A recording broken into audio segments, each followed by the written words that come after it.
today I'm going to show you how to fit an overnight oximeter.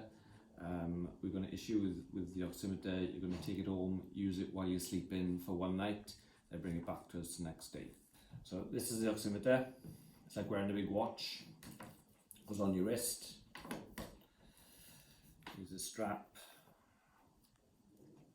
Push the little stud into the hole. Fold that tab over. Press it down, it's locked on. That finger probe goes on your middle finger, so you can just see the tip of your finger poking through the end. This is the on-off button there. Just press that and hold it down, wait for the display to come up. That's all you have to do.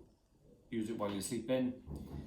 When you wake up in the morning, press that button, hold it down, that'll switch the display off. Cut the strap with scissors.